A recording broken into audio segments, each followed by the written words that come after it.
மிதுன ராசிக்காரங்க போர்க்குணம் கொண்டவங்க உங்ககிட்ட சண்டை போட்டு ஜெயிக்கிறது ரொம்ப ரொம்ப கஷ்டம். நல்லது கெட்டதை முழுசாக தெரிஞ்சவங்க, புதன ராசி அதிபதியாக கொண்டவங்க, எல்லா இடங்களையும் நேர்மையும் உண்மையும் மட்டுமே நம்பக்கூடியவங்க. உங்களுக்கு சொந்தமோ பந்தமோ அது தப்புனா அது தப்பு தான். வெட்டு ஒன்று துண்டு ரெண்டுன்னு பேசக்கூடியவங்க. உங்களை ஒருத்தர் பஞ்சாயத்துக்கு கூட்டு போகிறார் அப்படின்னா நீங்கள் கூட்டு போகிற பக்கம்லாம் சப்போர்ட் பண்ண மாட்டீங்க. எந்த தரப்பில் நியாயம் இருக்குதோ அங்கே தான் நீங்கள் சப்போர்ட் பண்ணுவீங்க. உண்மை நியாயத்திற்கு மட்டுமே என்றைக்குமே கை கொடுப்பீங்க. உண்மைக்கு புறம்பாக எந்த ஒரு விஷயத்தையுமே செய்ய மாட்டீங்க.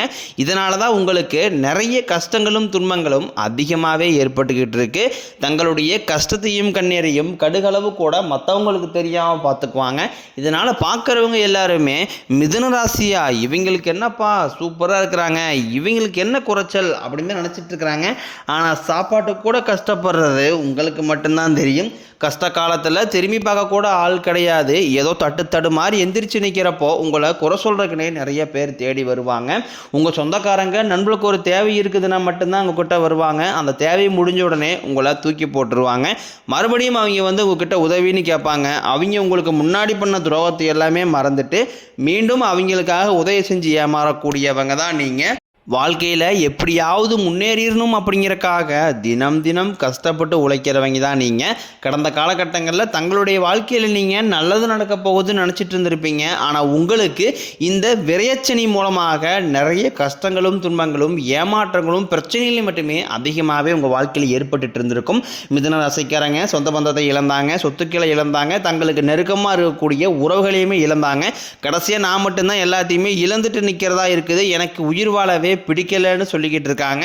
இதுக்கு மேலே என்னால் வாழவே முடியலை சாமி, தயவு செஞ்சு என்னை கூடையே கூட்டிக்கிட்டு போயிரு. நான் இவ்வளோ கஷ்டப்பட்டதுக்கப்புறம் எனக்கு வாழ்க்கையில் வாழணுங்கிற எண்ணம் சுத்தமாகவே போயிருச்சு. உங்கள் மனசில் கவலையும் துன்பம் தான் அதிகமாகவே இருக்குது. நீங்கள் செய்யக்கூடிய ஒவ்வொரு விஷயங்களையும் தடுப்பதற்கும் உங்களை அவமானப்படுத்துவதற்கும் இங்கே நிறைய நபர்கள் முயற்சி பண்ணிக்கிட்டு இருக்காங்க. இது எல்லாமே தெரிஞ்சுமே கூட நீங்கள் என்னமோ பண்ணுங்க எனக்கு என்ன வந்துச்சு அப்படின்னு தன் வேலையில் மட்டும் என்றைக்குமே குறிக்கோளாக இருக்கிறவங்க தான் நீங்கள். ஏன் எனக்கு மட்டும் ஏன் இவ்வளோ கஷ்டம் வருது, என்னுடைய வாழ்க்கையில் நான் யாருக்குமே கெடுதலையோ கஷ்டத்தையோ துன்பத்தையோ கொடுத்ததில்லை, எனக்கு மட்டும் ஏன் இந்த மாதிரி எல்லாமே நடக்குது அப்படின்னு தான் பெரும்பாலான நபர்கள் சொல்லிக்கிட்டு இருக்கீங்க. உங்களுக்கு பிரச்சனைங்கிறது வரும், அது கொஞ்ச நாள் இருக்கும், அதுக்கப்புறம் இந்த பிரச்சனை போயிடும். இந்த மாதிரி பிரச்சனை வரும் போகும் அப்படிங்கிற நிலைமையில தான் நிறைய நபர்கள் வாழ்ந்துக்கிட்டு இருக்கீங்க.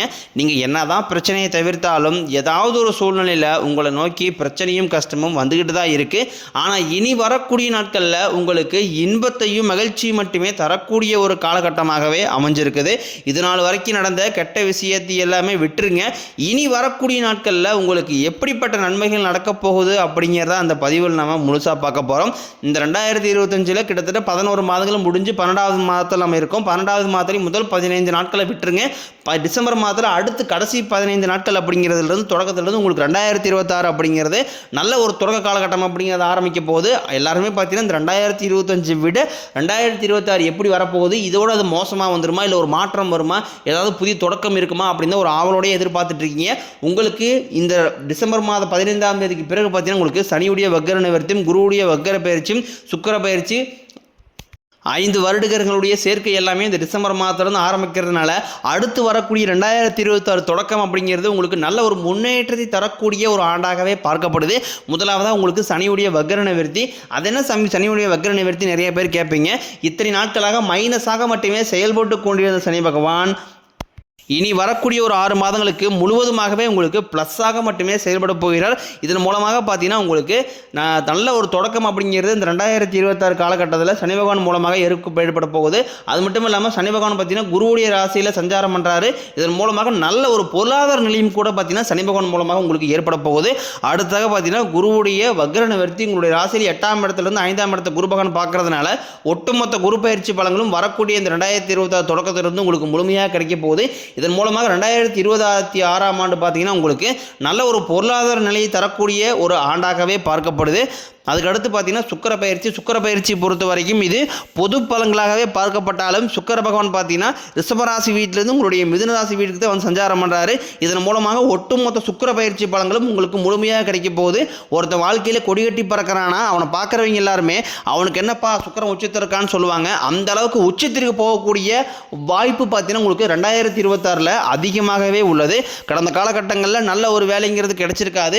ஏதோ ஒரு கிடைக்கிற வேலைக்கு ஒரு 10,000 சம்பளத்துக்கோ 5,000 சம்பளத்துக்கோ பிடிக்காத ஒரு வேலையை குடும்ப கஷ்டத்துக்காக வேறு வழியே எல்லாம் செஞ்சுக்கிட்டு இருந்திருப்பீங்க. ஆனால் இனி வரக்கூடிய நாட்களில் நீங்கள் படித்த படிப்பு கேட்ட மாதிரியும் உங்களுக்கு பிடிச்ச மாதிரியும் நீங்கள் ஒரு அரசாங்க வேலைக்கு ட்ரை பண்ணாலும் சரி, இல்லை ஒரு ஐடி ஜாப்போ பிரைவேட் ஜாப்போ பேங்க் சைடோ நீங்கள் எங்கே வேலைக்கு ட்ரை பண்ணாலும் அந்த ஜாப் அப்படிங்கிறது உங்களுக்கு நிச்சயமாக கிடைக்க போகுது. கோர்ட்டு கேஸ்னு ரொம்ப நாட்களாக அலைஞ்சிட்டு இருக்கிற நபர்களுக்கு விரைவில் உங்களுக்கு சாதகமாகவே தீர்ப்பு வரும். சொத்து பிரச்சனையும் உங்களுக்கு சாதகமாகவே முடியும். சனி பகவானினுடைய பார்வை உங்களுக்கு நேரடியாகவே இருக்குது. இதன் மூலம் வருமானம் அப்படிங்கிறது பல வழிகளில் வரும். தொழில் லாபம் சற்று அதிகமாகவே கிடைக்கும். அரசியல்வாதிகளை பொறுத்த வரைக்கும் புதிய பொறுப்புகள் புதிய பதவிகள் எல்லாமே தானாகவே உங்களை வந்து சேரும். ராகு கேதுவால் உங்களுடைய செல்வாக்கு உயரும், உடல் ஆரோக்கியம் மேம்படும், சங்கடங்கள் நீங்கும். மறைமுகமாக உங்கள் தொழில் வாழ்க்கையிலும் சரி இல்லற வாழ்க்கையிலும் சரி நிறைய நபரும் தொல்லை கொடுத்துருப்பாங்க. இனி அவர்களுடைய தொந்தரவுங்கிறது முழுவதுமாகவே இருக்காது. கடந்த காலகட்டங்களில் நீங்களும் ஒரு கம்பெனியில் இரவு பகல் பார்க்காம உழைச்சிட்டு இருந்திருப்பீங்க. உங்களுடைய சொந்த கம்பெனியாக நினச்சி வேலை செஞ்சுருப்பீங்க. ஆனால் உங்களுக்கு இது நாள் வரைக்கும் சரியான ஒரு அங்கீகாரம் அப்படிங்கிறது கிடைச்சிருக்காது. உங்களுக்கு அப்புறமா இல்லை கூடிய கூட நிறைய நபர்கள் வேலைக்கு வந்திருப்பாங்க. அவங்களுக்கு நிறைய சலுகை எல்லாமே கிடச்சி நல்ல ஒரு முன்னேற்றத்திற்கு போயிருப்பாங்க. ஆனால் நீங்கள் மட்டும் எப்படி வேலைக்கு போய் சேர்ந்தீங்களோ அதே மாதிரி தான் இன்னை வரைக்கும் இருந்திருப்பீங்க. ஆனால் இனி வரக்கூடிய நாட்களில் உங்களுக்கு சம்பள உயர்வு பதவி உயர்வு உங்களுக்கு மேலே இருக்கக்கூடிய அதிகாரிகளுடைய ஆதரவு முதற்கொண்டு உங்களுக்கு கிடைக்க போகுது. இனி உங்கள் வார்த்தைக்கு மதிப்பு மரியாதை கிடைக்கும். அந்தஸ்தில் நீங்கள் எதிர்பார்த்த உயர்வுக்கு போக போகிறீங்க. இனி நினச்சது எல்லாமே நடக்கும். தொழிலில் வியாபாரம் தடைகள் அனைத்தும் விலகும். லாபம் அதிகமாக கிடைக்கும். முன்னேற்றம் உண்டாகும். வரவேண்டிய பணம் விரைவில் கைக்கு வந்து சேரும். குடும்பத்தில் நெருக்கடிகள் விலகும். செல்வாக்கு அந்தஸ்து உயரும். வெளிநாட்டு முயற்சிகள் வெற்றியை தரும். தெய்வ சிந்தனை அதிகமாகும். பெரியோர்களுடைய உதவிகள் கிடைக்கும். உறவில் இருந்த சண்டை சச்சரவு முழுவதுமாகவே விலகும். புதிய நண்பர்கள் உங்களுக்கு உதவி செய்வாங்க. தொழிலில் ஏற்பட்ட நெருக்கடிகள் நீங்கும். முடங்கி கிடந்த நிறுவனங்கள் மீண்டும் இயங்கும். வியாபாரத்தில் எதிர்பார்த்த லாபம் கிடைக்கும். புதிய தொழில் தொடங்கக்கூடிய முயற்சிகள் அனைத்தும் கண்டிப்பாக உங்களுக்கு வெற்றியை தரும். கடந்த காலகட்டங்களில் திருமண நிலை அப்படிங்கிறது பார்த்தீங்கன்னா உங்களுக்கு நிறைய பிரச்சனையும் சிக்கலையுமே பெரும்பாலும் சந்திச்சிருப்பீங்க. இதில் குறிப்பாக பார்த்தீங்கன்னா பெண்களுக்கு ஏதாவது ஒரு வகையில் திருமணம் அப்படிங்கிறது எளிமையாக அடைஞ்சிருது. ஆனால் ஆண்கள் தான் ரொம்ப ரொம்ப பாவம். ஏன்டா மிதுன ராசியில் வந்து பிறந்தோம், வேறு ஏதாவது ராசியில் பிறந்தா கூட இந்நேரம் கல்யாணமாவது ஆகிருக்குமே, அடிச்சு பிடிச்சி நிச்சயதாரத்து வரைக்கும் போனால் கூட அக்கம் பக்கம் இருக்கிறவங்க தெரிஞ்சவங்கன்னு கெடுத்து வரக்குன்னு நிறைய நபர்கள் இருக்காங்க. அது மட்டும் இல்லாமல் ஜாதகத்திலையும் பார்த்தீங்கன்னா சுத்த ஜாதகம் ராகு கேது ஜாதகம் செவ்வாய் ஜாதகம் இதன் மூலமாகவும் திருமண தடை அப்படிங்கிறது அதிகமாகவே ஏற்பட்டுக்கிட்டு இருக்கு. இனி வரக்கூடிய ஒரு 6 மாதங்களுக்குள்ள விரைவில் நீங்கள் திருமண வாழ்க்கைக்குள்ளே அடி எடுத்து வைக்க போகிறீங்க. வாழ்க்கை துணையை இழந்த மிதுன ராசி ஆண்களோ பெண்களோ அடுத்து வந்து 2வது திருமணம் அதாவது மறுமணம் பண்ணலாமா வேண்டாமா அப்படிங்கிற ஒரு மிகப்பெரிய குழப்பத்தில் இருப்பீங்க. அப்படி 2வது திருமணம் பண்ணும்போது சொந்தக்காரின் தப்பாக பேசிடுவாங்களா, ஊர்க்காரின் தப்பாக நினச்சிருவாங்களா, அவங்க நினைப்பாங்க இவங்க நினைப்பாங்க அப்படின்ட்டு நிறைய நபர் வந்து 2வது திருமணம் பற்றி யோசிக்காமல் இருக்கீங்க. இப்போ இருக்கக்கூடிய பொருளாதார சூழ்நிலையும் இப்போ இருக்கக்கூடிய காலகட்டத்தை வச்சு பார்க்கும்போது ஒரு சிங்கிள் பேரண்டால் இந்த சொசைட்டியை சர்வே பண்ணுறது ரொம்ப ரொம்ப கடினம். நீங்கள் எதிர்பார்த்த மாதிரியே நல்ல ஒரு மறுவாழ்க்கை அப்படிங்கிறது விரைவில் உங்களுக்கு அமையும். குழந்தையை பாக்கியத்திற்காக இயங்கிய மிதுன ராசினியர்கள் பார்த்தீங்கன்னா எங்களுக்கு மேரேஜ் ஆகி 3 வருஷம் ஆகுது சாமி, 5 வருஷம் ஆகுது, 8 வருஷம் ஆகுது, நாங்களும் போகாத ஹாஸ்பிட்டல் இல்லை, பார்க்காத ட்ரீட்மெண்ட் இல்லை, வாரத்தில் 3 நாள் கோயிலுக்கு போய் வழிபாடு செஞ்சு வந்துக்கிட்டு இருக்கோம். ஆனால் எங்களுக்கு குழந்தை பாக்கியமே இல்லை சாமி அப்படின்னு தான் நிறைய நபர் சொல்கிறீங்க. கண்டிப்பாக வரக்கூடிய ஒரு 6 மாதங்களுக்குள்ள விரைவில் உங்களுக்கு உடல் சார்ந்த பிரச்சனைகள் அனைத்தும் முழுவதுமாகவே நிவர்த்தியாகி நிச்சயம் உங்களுக்கு குழந்தை பாக்கியம் அப்படிங்கிறது விரைவில் உண்டாகும். பிரிந்திருக்கக்கூடிய கணவன் மனைவி எல்லாமே பார்த்தீங்கன்னா டைவர்ஸாக அப்ளை பண்ணிட்டு வெயிட் பண்ணிட்டு இருப்பீங்க. அப்படின்னா சண்டை போட்டு தனியாக பிரிஞ்சு வாழ்ந்துட்டு கூட இருப்பீங்க. நீங்கள் மீண்டும் ஒரு முறை நேரில் சந்தித்து பேசக்கூடிய ஒரு வாய்ப்பு கிடைக்கும் பட்சத்தில் கண்டிப்பாக இருவரும் ஒன்றாக இணைந்து வாழ்வீங்க. கடந்த காலகட்டங்களில் காதல் அதிகமான தோல்விகளை மட்டுமே சந்திச்ச ராசின்னு பார்த்தீங்கன்னா அது முழுக்க மிதுன ராசிக்காரங்க தான். நல்லா லவ் பண்ணிட்டு இருந்திருப்பீங்க. திடீர்னு ஒரு சண்டை சச்சரவு ஈகோ பிரச்சனை மூலமாக அந்த லவ் வந்து பிரேக்கப் ஆகிருக்கும். இல்லை வீட்டில் போய் சொல்லும்போது பெற்றோர்கள் வந்து உங்களுக்கு காதலுக்கு தடையாக இருந்திருப்பாங்க. ஆனால் இனி வரக்கூடிய நாட்களில் உங்கள் காதல் வெளிப்படுத்தும் போது அந்த காதல் கண்டிப்பாக கைகூடும். வீட்டில் போய் சொல்லும்போது பெற்றோர்களை உங்களுக்கு முன்னாடி நின்று திருமணம் செய்து வைக்கக்கூடிய வாய்ப்புகள் அதிகமாகவே உள்ளது. இனி வரக்கூடிய நாட்களில் கடினமான காரியத்தையும் சுலபமாக செஞ்சு முடிப்பீங்க. உங்கள் எளிமையான பேச்சு திறமையால் நீங்கள் அனைவரையுமே கவர்ந்து எழுப்பீங்க. சமூகத்தில் உங்கள் பெயருக்கும் புகழுக்கும் படிப்படியாக முன்னேற்றம் வரப்போகுது. சிலருக்கு படிப்பதற்காகவும் வேலை விஷயமாகவும் தொழில் விஷயமாகவும் வெளியூர் வெளிநாடு போகக்கூடிய வாய்ப்புகள் எல்லாமே கிடைக்க போகுது. உங்கள் குடும்பத்தில் கடந்த காலகட்டங்களில் எந்த ஒரு சுப நிகழ்ச்சியுமே நடந்திருக்காது. இதை நினச்சி வீட்டில் கூடிய பெரியவங்க எல்லாமே ரொம்பவே வருத்தப்பட்டு இருந்திருப்பாங்க. ஆனால் இனி வரக்கூடிய நாட்களில் உங்கள் குடும்பத்தில் திருமணம் சீமந்தம் புதிதாக வீடு கட்ட ஆரம்பிப்பீங்க. கிரகப்பிரவேசம் போன்ற சுப நிகழ்ச்சிகள் எல்லாமே தொடர்ந்து நடக்க போகுது.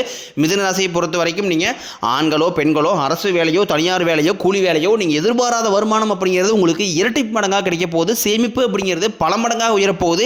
இதன் மூலமாக கடந்த காலகட்டங்களில் ஏற்பட்ட கடன் பிரச்சனை அனைத்தும் வரக்கூடிய நாட்களில் முழுவதுமாகவே நிவர்த்தியாக போகுது. உங்களுடைய பொருளாதார நிலையை கண்டு உங்களுடைய குடும்ப உறவுகளுக்குள்ளே நிறைய பிரச்சனையும் சிக்கலும் வரக்கூடிய வாய்ப்பு அதிகமாக உள்ளது. குறிப்பாக பார்த்தீங்கன்னா குடும்ப உறவை விட்டு விலகி இருக்கக்கூடிய வாய்ப்பு கூட அதிகமாக இருக்குது. அப்படி விலகக்கூடிய நேரம் இருந்தால் உடனடியாக யோசிக்காமல் கொஞ்ச நாட்கள் மட்டும் அவர்களை விட்டு பிரிந்திருப்பது ரொம்ப ரொம்ப நல்லது.